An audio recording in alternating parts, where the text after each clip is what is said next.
Hello and welcome to the Marvelous Duo. We are your hosts. I am Matt. And I'm Cate. And today we are joined by, for the first time ever, a guest. Hi, I'm Wes. Hey, if it's any consolation, this is my first time being a guest. So what movie are we talking about today, guys? We're talking about The Avengers, which was released in 2012. I want to start with a fun story. I know that I mentioned a few episodes ago that Thor is my favorite superhero, and I was going to expand upon that when we got to The Avengers. The Avengers is the first movie I have ever gone to see in what you could probably call cosplay, which Wesley was there for that and can attest to this. I went to see The Avengers with a group of friends, including Wes, and I gathered together the pieces to wear a Thor costume to go see it. It consisted of a gray tank top with a red towel safety pinned to it as a cape, a blonde wig that I had found at a yard sale a few weeks before that, one of those really cheap Thor helmet masks from Walmart, and a toy Mjolnir that a friend of ours had. I have a question. I have an answer. Do you have pictures of this? They are deep within the recesses of Facebook. I plead the fifth. There is also a picture somewhere that exists of the group that went to go see the Avengers, photoshopped onto the poster for the Avengers. Oh yeah, He did. even color-coded someone to be the Hulk. Mm-hmm. It was nice. So the Avengers came out in 2012. It is still a Paramount film, but what is unique about this one is that the Marvel Studios logo comes up before Paramount. Who directed this movie? Joss Whedon. Good to know. We're going to move on from that.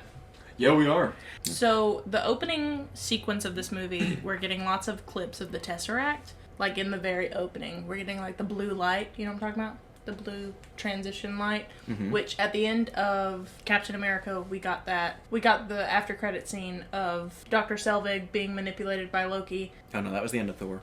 Oh, at the end of Thor, we got that after-credit scene. Yeah, I didn't want to comment on that that blue stuff because I couldn't remember if that was in the original cut or if they had made edits when they added things to Disney Plus. I don't know. I don't remember either. I didn't even think about the fact that they may have added things for Disney Plus. I kind of wondered if it was originally 2.5 hours. Also, there was continuity issues between that end of credit scene and what happened in this movie. Correct? With the way that Loki manipulates people. Yes, because he's kind of manipulating Selvig already when Fury comes to him and asks him to look at the Tesseract. Right. And then at the beginning of this movie, he takes control of his mind using the scepter. Right. So that's a little bit of a continuity issue. Before that, we get, like, Loki talking to the Other in the great void bit, and what the Other is talking about is not Thanos' plan in the slightest. I know that they just didn't know what the plan was later on, but I really want to believe that this character just doesn't know. Like, he's too much of a low-level grunt to actually get the whole plan. I mean, in the later movies, we see Thanos has got a telekinesis alien and a big brutish alien, and this guy, his superpower is having extra thumbs. That's true. He did have an extra thumb. Extra thumb on each hand. Was all he? the Chitauri do. I was gonna say he was a Chitauri. Is that also what the people are in Infinity War? It's the same race of people. Yes, they have the same faceless, nameless, meaningless CGI aliens in this movie that they do in Infinity War. Like the nameless, faceless army of robots in Not Infinity Age of War. Ultron. They have Infinity War. They have like a different crawly alien. The shuttles come down and slam into the planet, and then weird stuff crawls Right. out and slams into the force field. Yeah. But in Endgame, the Chitauri come back. Endgame with is the still big. Chitauri. I don't remember in Endgame if they used the Halo drop swarm aliens or if it was only Chitauri, the big armored noodle flying creatures. Do you mean the space whales that are in this movie? They are most certainly the space whales. The space whales space- are used in Endgame. Yeah. Yes. Remind me later to ask you, as a biologist person, how you feel about the creatures that you've seen in this movie so far. Okay. So the whole point of that is that we find out that Loki is working for someone. Some mysterious villain in a chair. Right. It said that he got the scepter from this mysterious person. Yes. There's a lot of continuity issues with this movie. Like, why would Thanos just hand over the Mind Stone to Loki? And why the Mind Stone is blue and powered from the Tesseract. Yeah, why it has the same energy signature as the Tesseract. Which is also gamma radiation. Yeah. Because they needed a reason for the Hulk to be there. Yeah. Yeah, there's some continuity issues. Yeah. Which, I mean, it's the Hitchcock, I think it's Hitchcock, the refrigerator problem, or the refrigerator theory, where while you're watching the movie, unless you're taking notes for a podcast, it's not really so much of an issue in the moment, but then later that night when you go to the fridge for a midnight snack, it dawns on you. But also, the continuity issues don't really crop up until 8 years after this movie was That is true. released. So I guess it's not a problem for this movie. It's more of a problem for the series. Yeah, you don't really notice it until you go back and rewatch all of the movies and take notes for a podcast. That you Right. start noticing the problems, which are important problems if it's a continuity that is supposed to represent a single storyline, which Right. these movies are. Unless all of these Phase 1 movies are actually just an alternate timeline. Well, that doesn't work either because the stones are the same in all of the alternate universes. The stones are the constant. So even then, it's seriously just a movie continuity. Or you could say that the Mind Stone was just held in a blue crystal. I think that works. Speaking of the Mind Stone and the Tesseract being connected, the next scene we're introduced to the fact that the Tesseract is being weird and it's letting off like a lot of weird energy signals. And oddly gendered. That one dude just definitely assigned a gender to a kid. I chalk that up to many late nights in the lab. Yeah, I mean, like, it's definitely a Captain Ahab situation here, kind of a thing, going absolutely bonkers, but I definitely have somewhere in my notes, oddly gendered cube. When he's specifically referring to, like, its power or its activity, it's a she. But other times when he's just passively referring to it, he said a couple times in the movie that he did something. He's a tricky one, or so it was something like that. He's not consistent with his gendered cube. Maybe Selvig is just crazy. Who knows? But yeah, we get to see Project Pegasus, which is name dropped several times throughout the MCU, and I think Agents of S.H.I.E.L.D. as well. I didn't even notice. Most people don't. I just happened to watch videos on YouTube that mention it. And I was like, oh yeah, that's where it's shown. I also didn't notice. Aha! Something I noticed that no one else did. In this room. Okay, thank you for just knocking me down a few pegs. Anyway, so they're evacuating this That's- campus. I was about to... That's why I'm here! I figured. Yeah, they're busy evacuating the campus. We see Coulson, and we are introduced to Maria Hill, and Nick Fury is there, finding out information from Eric Selvig about how the Tesseract is like spiking in energy, which is why they are evacuating. Also, Phase 2 is mentioned several times during this scene, and I wrote down, what is Phase 2? Which we find out later in the movie. Mm-hmm. But I was very much like, what is Phase 2? Yeah. What's happening? I definitely like Nick Fury's lines in this movie are just on point. I've got this one here. I don't know if anybody else just took specific lines like that, but until such time as the world ends, we shall act as though it intends to spin on. I just like it. You just like, bam. Oh yeah, Nick Fury's got just the best lines in this movie. He's honestly. got miles of character. Due mostly in part to who plays him. Yeah, that's definitely a big deal. Love Samuel L. Jackson as Nick Fury in these movies. I'm glad they went with that alternate dimension of Avengers. Because, you know, in the, like, originals, Nick Fury was written in... You mentioned the previous episode about the Howling Commandos. He was one of the Howling Commandos, which was written in the, Silver Age of comics. Yeah, it's nice that they used the modern take on him. They definitely got some good use out of the character. We see that in later movies as well. Agent Barton is also in that scene with Maria Hill, who's played by Colby Smulders.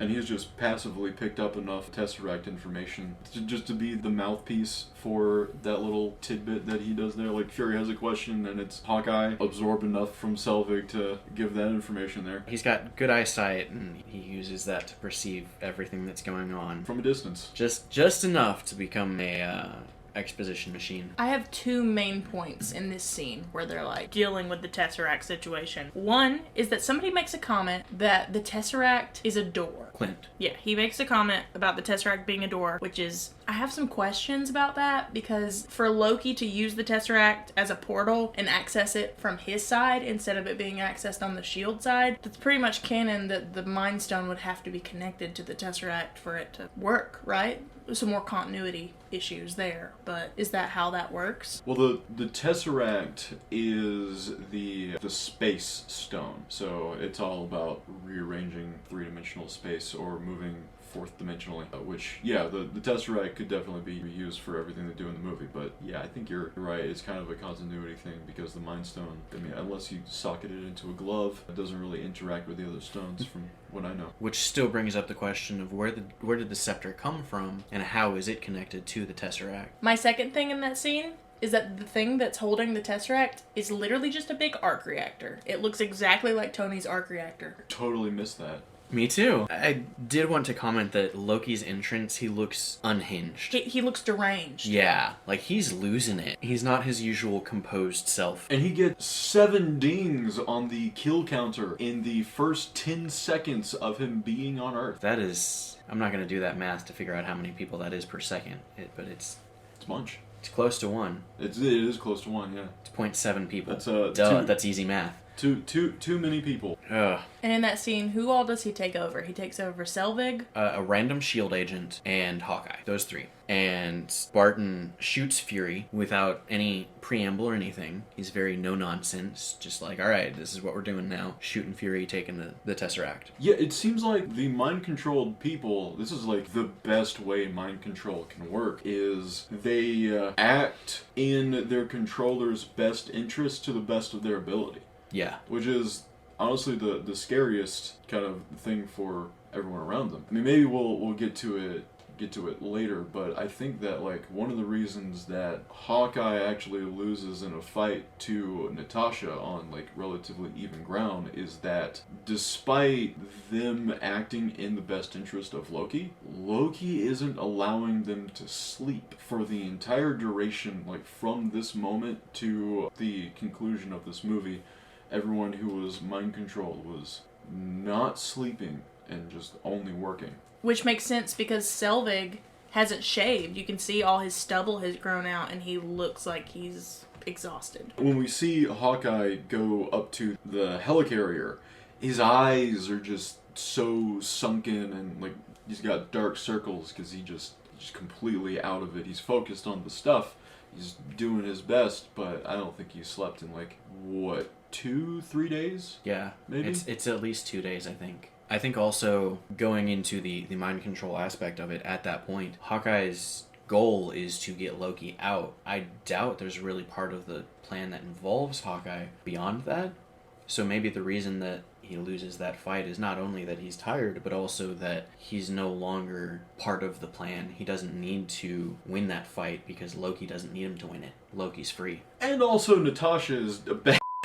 Yes! That is also very true, which we see in... I don't want to downplay that. Right, yeah, that wasn't the point of that, just kind of analyzing everything. But Natasha Romanoff, Black Widow, is introduced in the next scene, which is a great introduction, because it's a fight scene, but before that, it is a great example of showing one of Black Widow's greatest skills, which is her manipulation of people. Because she's interrogating a guy while she's tied up. He's giving her all the information that she needs, and he doesn't even realize it. You missed like a whole chase scene. Wait, you had more for the Loki scene? Because I definitely wanted to say that Loki on the back of the truck shooting things with his staff was definitely a turret section in a video game somewhere. Oh, I want him to make an Avengers video game that includes that. They probably have. I need to look into that. Yeah, so Loki makes a comment in his deranged speech that he's giving to Nick Fury that he's burdened with the glorious purpose. Oh, I love that line. And he says it again later. In this scene talking about him being deranged, my question is, since Thanos had access to the Mind Stone, is it possible that Loki was under some sort of effect? Because the manipulation of saying, I'm burdened with glorious purpose, is not... Like, Loki has a lot of trauma, but Caitlin, do you have the power to edit in the dun dun dun sound in there? Because that should happen right there. Because that's my experience hearing that theory. That was a thought that I had while watching the movie, and for some reason I didn't write it down, and I'm so glad that you did. Yeah, because he looks like he's not himself. Like, yeah, he's got a lot of trauma and a lot of issues, but, like, this dude is not, like he's killed 80 people. No, he's only killed 7 so far. Well, most of it is probably in reference to the fact that he caused the station to crumble in on itself and not everybody could get out. right. Which, technically he didn't do that, the Tesseract did that, but we can count that for him, because he's the one that came through and made it even more unstable. but he also took the Tesseract with him. Yep. But then there's a whole chase scene with essentially Agent Hill chasing him in a Jeep, That's a pretty cool chase scene. but nothing really comes of it other than they get away. Yeah. Agent Hill is cool and tough, and we don't get to see enough of her in these movies. And I agree. have not watched Agent of S.H.I.E.L.D. I do not know if she's in it. She's not. Oh. Okay. Yeah, she's really cool and underused. Because if you think about it, she doesn't really do much in any of the movies. And she also gets Thanos snapped, right? Yeah. She doesn't even get to, like... We don't even get to see her take over when Fury's gone. Oh, that would have been great. But yeah, no. Also, Fury just freaking rolls out of that helicopter as it's going down when Loki's sniping it out of the sky. He has got to start carrying something more beefy than a pistol. Yes. He gets some use out of that pistol, though.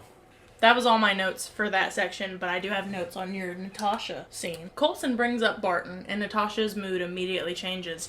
In this movie, it can be heavily assumed that there is a romantic relationship between Barton and Natasha, which we know is not true from later movies, because we get to meet Barton's family. I mean, we also know from later in this movie where she drops the coldest line ever, "Love is for children, I owe him a debt."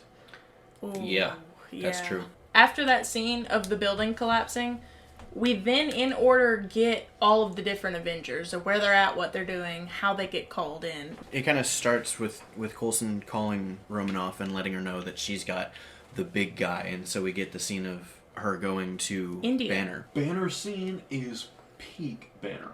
Oh, absolutely. The calm demeanor of Banner, using the subtle manipulation of pretending to be angry. Also, nice. this is the first scene that we see Natasha genuinely afraid. Yes. Yeah. That's what I got here in my notes, is Scarlet legit scared. The main reason that we see that is because Black Widow, her main tool is not her fighting skills. She's got incredible fighting skills, but her main tool that she uses is manipulation. She's very good at getting people to do what she wants or say what she wants. I think the reason that she is so afraid of Banner and the Hulk is because the Hulk is not a creature that can be reasoned with as far as she knows. He is a creature of brute strength, which she cannot go up against. It's also kind of hinted in this scene that Banner has already figured out how to control his changing into the Hulk, at least to some degree. Banner mentions his secret,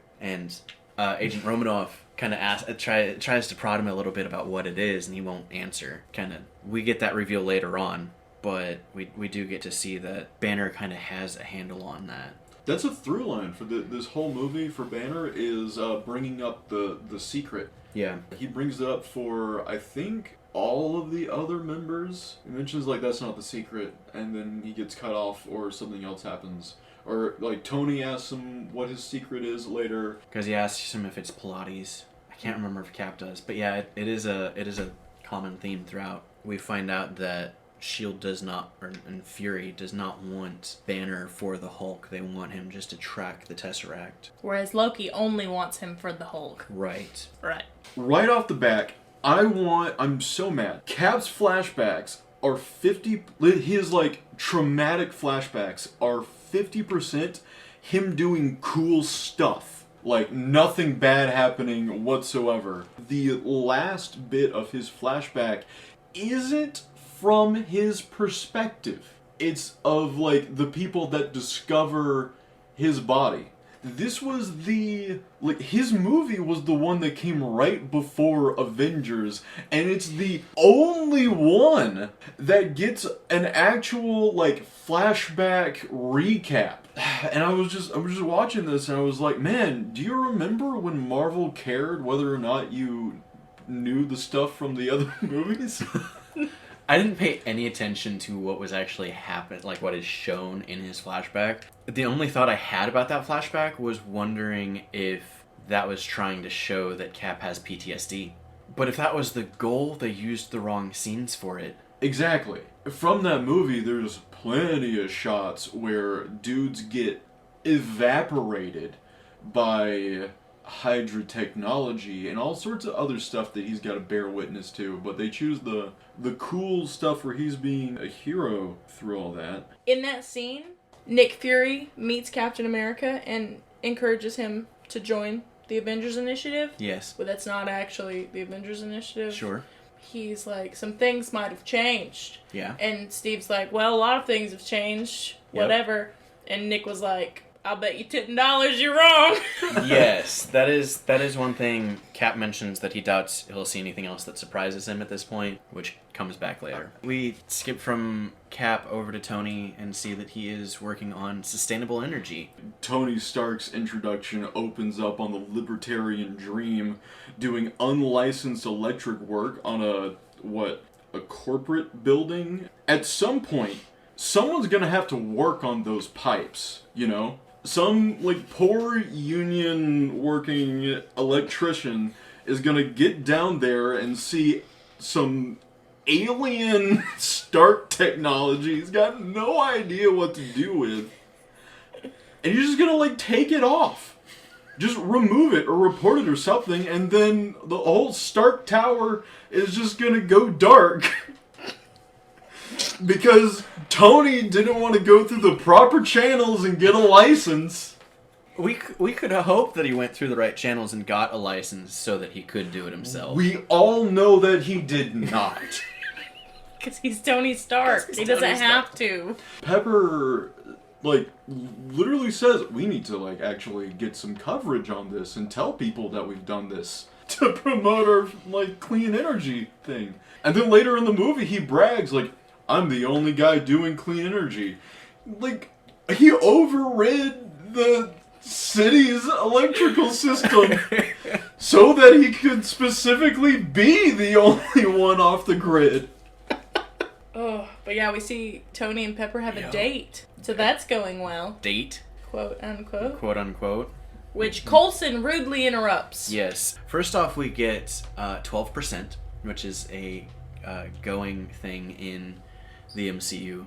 I don't remember if it happens in any of the earlier movies, but this one was the first one that I remembered it happening, because Tony makes a comment about Pepper being able to give herself 12% of the credit for Stark Tower, which later bites his butt because she mentions that she was having 12% of a moment. Tony makes a comment when Phil is trying to call, when the system gets overridden and the call goes through. Tony says that you've reached the life model decoy of Tony Stark, which is a nod to the comics, because life model decoys are something that are in the comics, and Nick Fury has used them multiple times to fake his own death. Good. Because people think that they kill Nick Fury, and in fact they have just destroyed a life model decoy. And we also get the funny comment about Agent Coulson's first name. Phil. No, it's Agent. Also, we get the line again that I feel like they just made up, that Tony Stark doesn't like to be handed things. I feel like they just made that up in the second Iron Man movie. It wasn't mentioned in the first one, was it?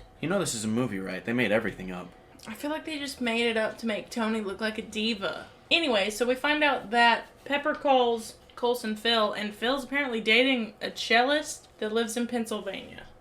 Was. Because she moved back to Portland, I think? Pepper Potts knows more about Coulson's life than any of us do, apparently. See if we have anything else before they all assemble.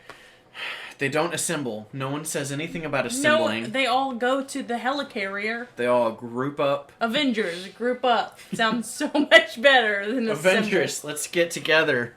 Oh, I had a comment about Coulson fanboying over Cap. Is just, like, part of it is just seems so pure, but then part of it is kind of creepy. Also, Natasha and Steve together are hilarious. I just like how they connect. I like that Steve is just a really good guy when it comes to Banner. When they're first on the helicarrier and Banner is trying to, like, gauge what people know and, like, what he suspects about why he's there.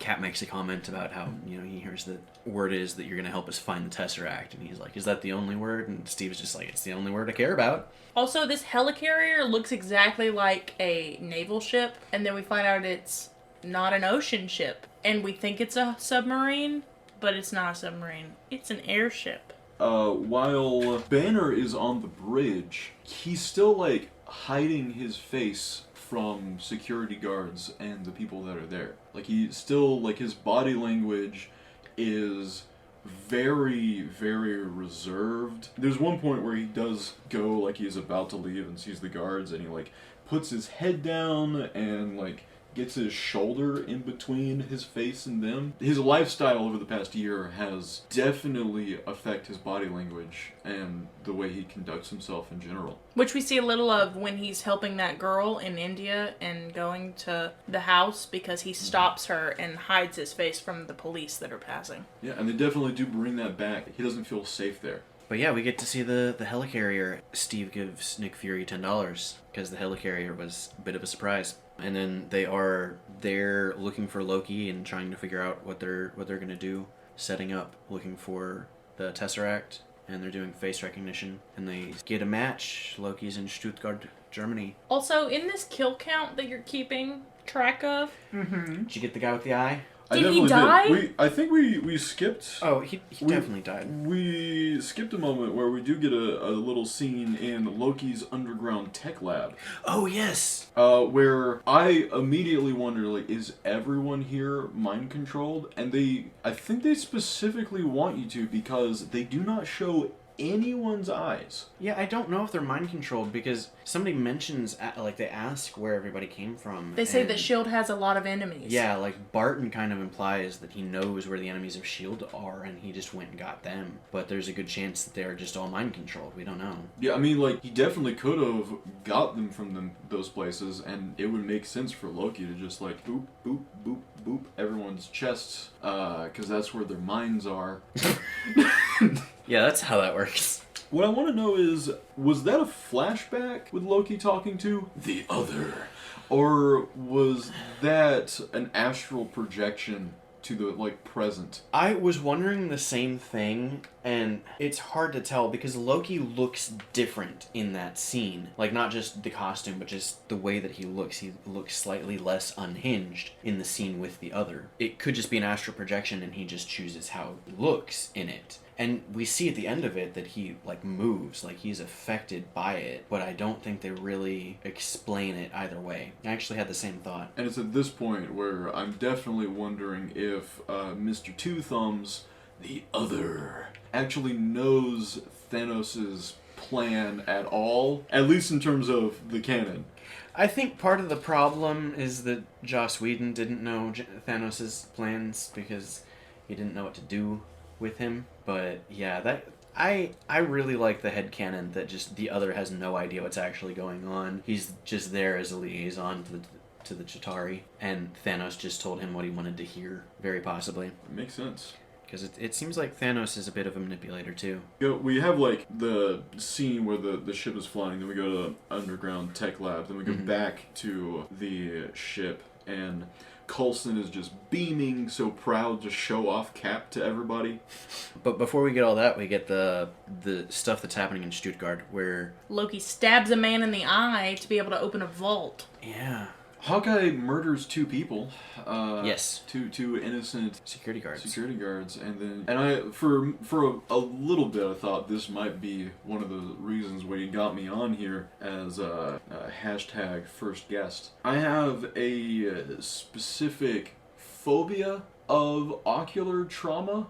Like, it's it's not good for me, and out of all of the Marvel movies that have come out, this scene is burned into my retinas, ironically. Yeah, it's the main reason I can't get behind Loki fangirlism. I know, like, Tom Hiddleston is a hot man.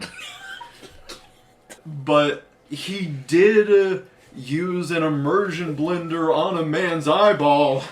I did not know that you had this phobia. And Me either. Until today. I astral projected into another state. I was cringing so hard. Well, Loki astral projected an eye into a retina scanner. Yeah.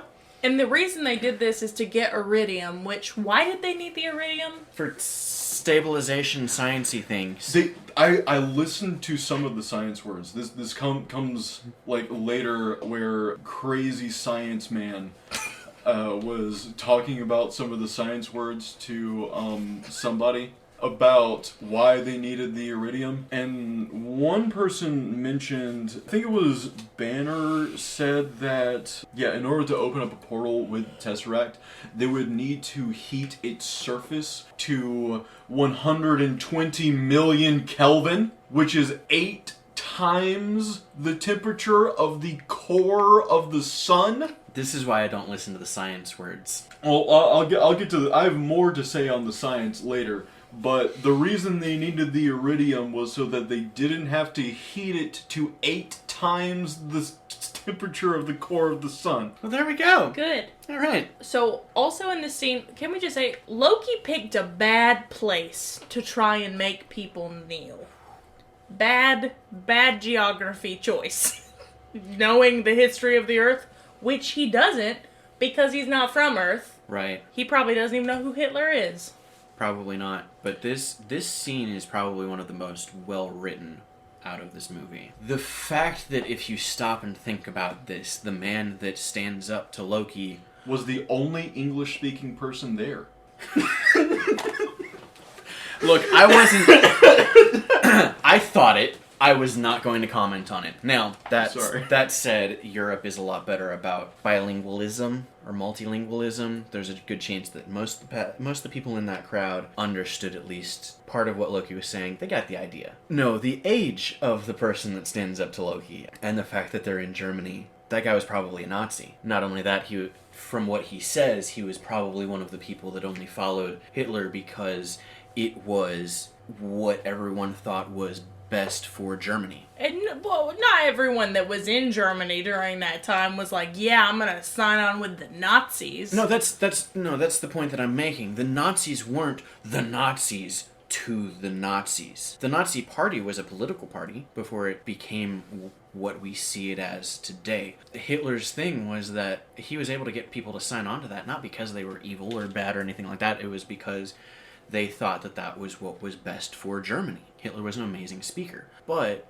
there are a lot of World War II survivors. They were on the side of the Nazis. So it's really poignant, it's really cool to have it be in Germany and have this person be someone who was probably around then.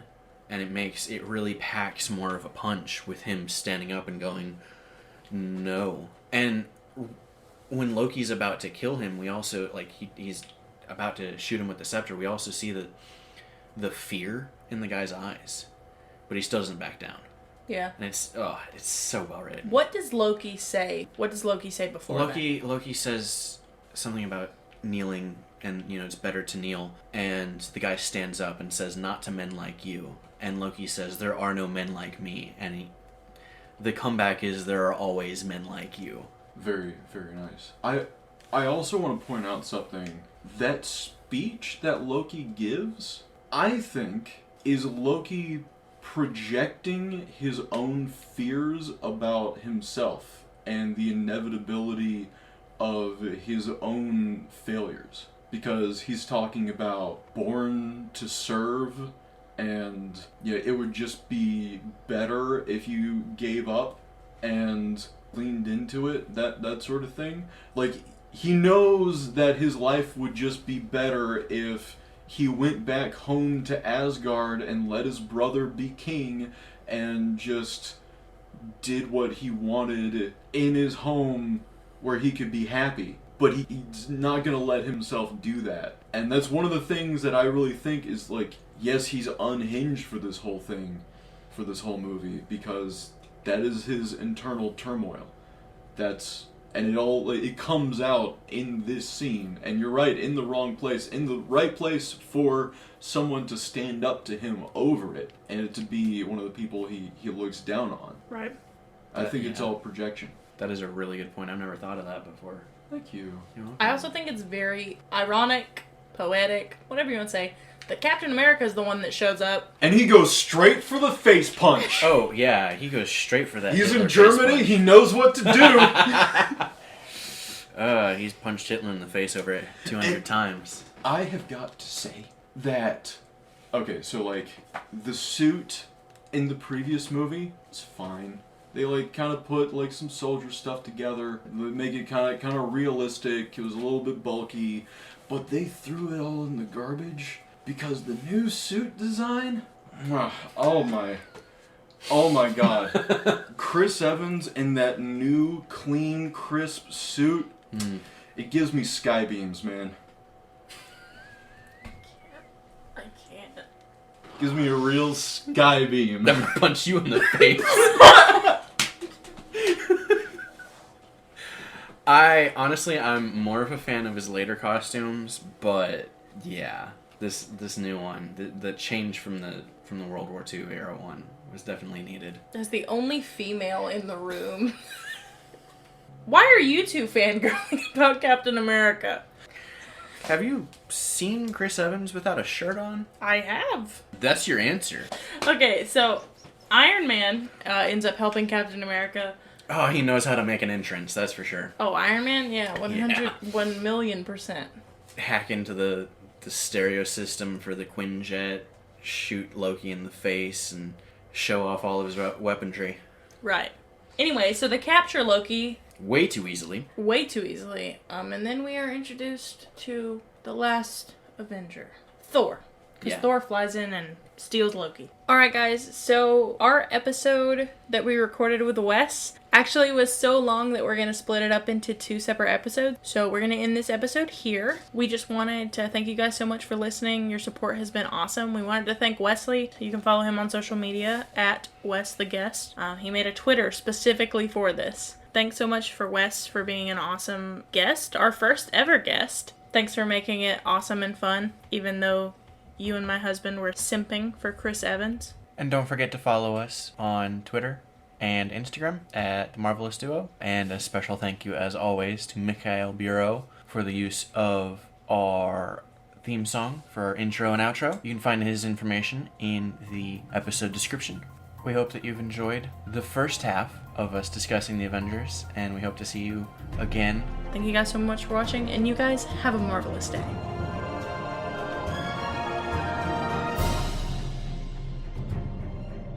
I've been trapped in this room with these people for 5 hours. We let you have food.